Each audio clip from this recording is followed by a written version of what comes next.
terhormat Bapak Gabriel Serani sebagai dosen pengampu dan teman-teman yang saya cintai dan yang saya banggakan. Di sini saya akan menyampaikan pidato mengenai keberagaman budaya. Puja dan puji syukur akan selalu senantiasa kita haturkan kepada Allah Subhanahu wa Ta'ala yang hingga detik ini kita masih diperkenankan untuk menikmati segala nikmat dan rahmatnya tanpa memiliki kesulitan apapun. Tak lupa juga salawat serta salam akan kita haturkan kepada junjungan kita Nabiullah Rasulullah Shallallahu Alaihi Wasallam. Budaya awalnya dikenal sebagai kekayaan zaman yang tidak akan pernah habis dilekang oleh waktu. Namun nampaknya hal tersebut tidak lagi berlaku pada zaman sekarang ini. Karena seringkali kita menemukan kebudayaan-kebudayaan yang dulunya sangat populer semakin hari mulai terkikis dan mulai tak nampak lagi, sehingga memang untuk mencegah hal tersebut, satu hal yang harus dilakukan tentunya adalah melakukan perubahan. Dalam sebuah survei terbaru, telah banyak juga kebudayaan kita yang terancam punah. Bahkan ada beberapa yang telah punah. Tentunya ini sangat memprihatinkan. Dan bila ini terus dibiarkan, bukan hal yang tak mungkin semua kebudayaan asli milik Indonesia atau milik bangsa kita akan menghilang, digantikan dengan kebudayaan asing. Hadirin yang saya hormati, jika kita mengkajinya, memang kita sekarang ini tidak lagi hidup di zaman kuno dan statis. Sekarang ini kita sedang hidup di tengah-tengah kehidupan yang dinamis yang terus akan mengikuti perkembangan zaman. Tapi nampaknya akibat hal tersebut tanpa disadari, kita sebenarnya telah dibodohi yang jika dibiarkan berlanjut akan membunuh kebudayaan kita sendiri. Terlebih lagi karena mental generasi muda sekarang yang begitu mudahnya menerima kebudayaan asing, meski terkadang kebudayaan tersebut tidak sejalan dengan nilai-nilai kebudayaan kita. Meski awalnya dikenal sebagai kekayaan zaman yang tidak akan pernah habis dikekang zaman, namun nampaknya hal itu tak lagi berlaku untuk zaman sekarang ini. Karena sepertinya kita sekarang ini seringkali menemukan kebudayaan-kebudayaan yang dulu sangat populer semakin hari semakin terkikis dan mulai tak nampak lagi. Hadirin yang saya hormati, jika kita bicara mengenai kebudayaan, maka budaya Indonesia tentunya tak akan habis waktu untuk membahasnya. Karena memang negara kita ini terkenal sebagai salah satu negara yang memiliki keanekaragaman budaya. Dalam negara kita ini, jika kita mau menghitungnya, maka akan terdapat ratusan suku yang masing-masing memiliki budaya yang berbeda. Baik itu dari segi pakaian adatnya, bahasanya, tariannya, senjatanya, dan masih banyak aspek lainnya. Yang jelas saking banyaknya kebudayaan yang ada di Indonesia tersebut tak akan bisa kita hitung dengan hitungan jari.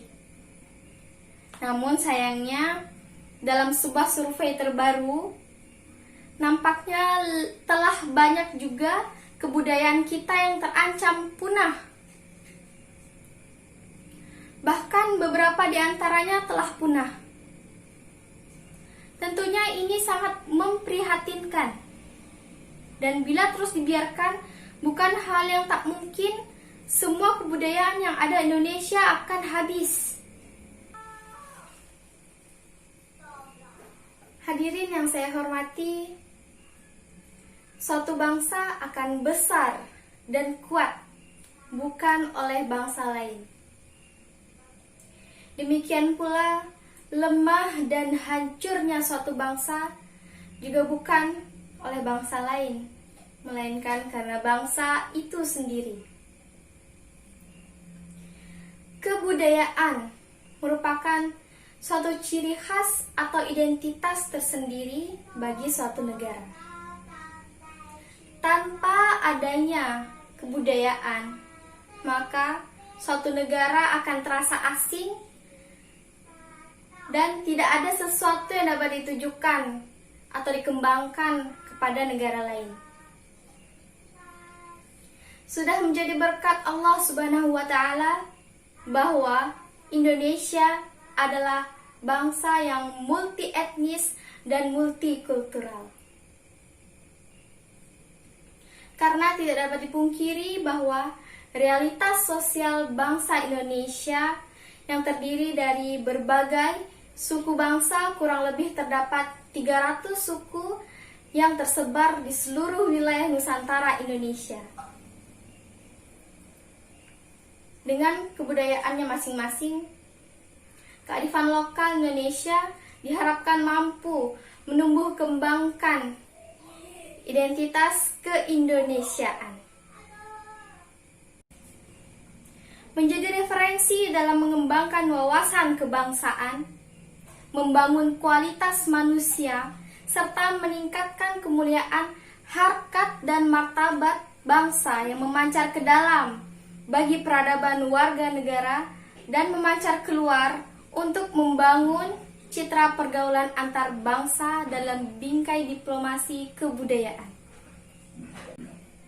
Hadirin yang saya hormati, kebudayaan Indonesia sangatlah banyak jumlahnya dan sangat beragam bentuknya, sehingga semboyan Bhinneka Tunggal Ika sangat penting untuk menjadi bingkai dalam memahami nilai-nilai kebudayaan. Semboyan Bhinneka Tunggal Ika bukan hanya sebuah kata-kata tanpa makna. Akan tetapi, semboyan Bhinneka Tunggal Ika adalah sebuah rangkaian kata yang memiliki arti dan bermakna untuk diperjuangkan dan dipertahankan. Beberapa ahli ilmu kemasyarakatan bangsa asing menganggap bahwa semboyan Bhinneka Tunggal Ika sesungguhnya ialah suatu cita-cita yang harus diperjuangkan oleh segenap bangsa Indonesia daripada sebagai kenyataan yang benar-benar hidup di masyarakat. Oleh karena itu, memahami kebudayaan dan sikap sadar akan adanya kebudayaan sangatlah perlu keberadaannya. Hadirin yang saya hormati, melalui perjalanan sejarah, berbagai proses kehidupan manusia telah melahirkan keanekaragaman budaya, suku, bahasa, maupun agama. Namun, dengan beragam budaya dalam masyarakat Indonesia mampu berdiri kokoh di atas dasar Pancasila. Multikulturalisme dapat dimaknai sebagai sebuah kepercayaan yang menyatakan bahwa kelompok-kelompok etnik atau budaya dapat hidup berdampingan secara damai dengan kesediaan menghormati budaya lain dan mengamalkan nilai-nilai yang ada dalam sila-sila Pancasila. Keindonesiaan dibangun bukan untuk menghilangkan identitas atau ciri khas dari semua komponen-komponen bangsa, melainkan agar semuanya dapat menjadi satu kesatuan yang utuh dan tidak terpisahkan, yaitu Indonesia. Hadirin yang saya hormati, dari uraian yang saya sampaikan tadi dapat disimpulkan bahwa Indonesia adalah negara yang kaya akan berbagai keanekaragaman, baik budaya, suku, bahasa, maupun agama dan sebagainya. Hal tersebut merupakan sebuah modal yang menjadikan Indonesia istimewa di mata dunia. Akan tetapi, sadarilah bahwa hal tersebut perlu diimbangi dengan adanya peran dan kesadaran dan kerja keras dari masyarakat Indonesia menjaga, merawat, dan melestarikan keragaman budaya demi persatuan untuk mewujudkan cita-cita bangsa. Tetaplah menjadi orang Nusantara yang kaya akan budaya. Hadirin yang saya hormati, demikian yang dapat saya sampaikan. Kurang dan lebihnya saya mohon maaf. Wassalamualaikum warahmatullahi wabarakatuh.